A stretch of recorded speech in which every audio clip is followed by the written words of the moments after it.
Good morning. Ayan, good morning, good morning. Good morning mga kapalangga ko dyan. Good morning. Ayan, nandito kami ngayon guys, Sampaloc, Manila. Pinunta namin guys yung empanada guys, empanada. Excuse me. Masarap to guys, empanadang vegan. Ayan, tara guys, let's go. Tingnan natin guys kung paano nila niluluto guys. Ayan o. Ay!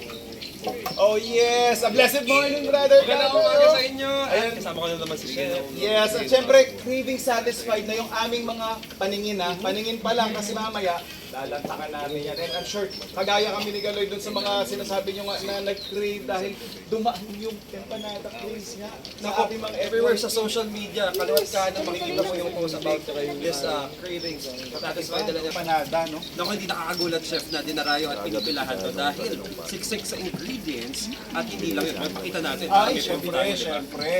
At authentic yung ingredients na ginagamit nila. Tulad na nga lang ng yung Ilocos empanada na vegan, longganisa. Kita mo naman yung Dami, siksik na siksik ko, kompleto. Ito yata yung special nila, brother. Aba, at pag may egg ata, may special. Oh, May special. maraming sangkap yan eh. Pero mga kapuso yan pa lang yung aming ipapatigim sa inyo. Pero, may hatid din kaming sorpresa. Aalamin namin all about Ilocos Empanada at magbibigay kami ng saya sa mga kapuso natin. That is right. Hindi ito unang walang sorpresa kaya Yes, naman sir. tumuto kayo sa inyong pambansang morning show. Kung saan, lagi una kayo ito ang Unang hirit! Pwede natin lang. Uy.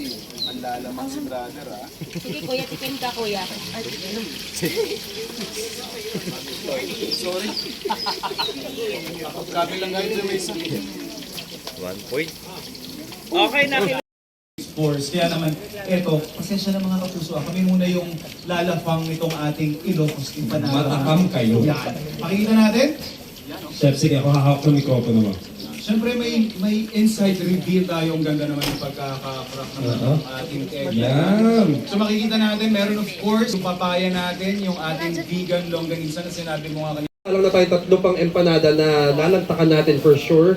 At kita mo na siksik. Pagka bukas pa lang ni Chef doon sa crack open sa gitna, nag-uumapaw agad yung ingredients. So alam nyo, hindi tinipid sa ingredients yung ating empanada. And what I like about our Ilocos Empanada is sukang Iloco, yung Din yan? gamit.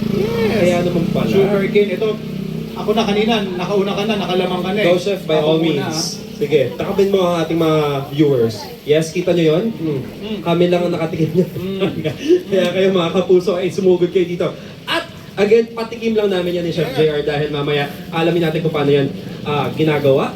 And syempre may hatid din tayo sorpresa para sa ating mga kapuso dito sa Sampaloc, Manila. Kaya tumutok lang kayo sa inyong pambansang morning show kung saan laging una ka. Ito ang Unang Hirit! Ito, lutuin natin isa.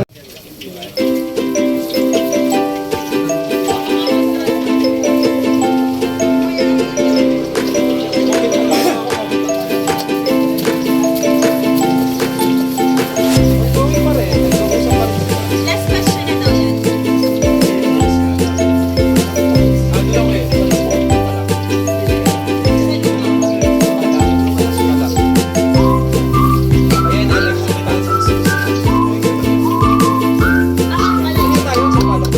Dito daw tayo.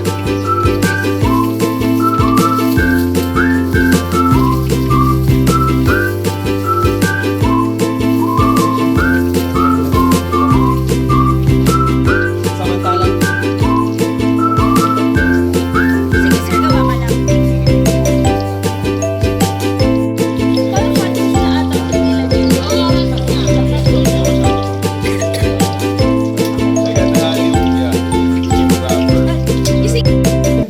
Ako nakaisa pa lang. Tinitipid natin para mamaya mas marami tayong makakain Yes, na tama. at room for more sa ating main segment. Mga kapuso, nagbabalik tayo dito ngayon sa Sampaloc, Manila kung saan nga pinuntahan natin at tinayin natin yung pinipilahan at trending na empanada. Alam mo, Literal brother pila talaga to the max.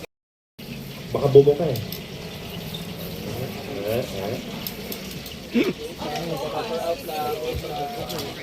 Okay, thank you. Okay na.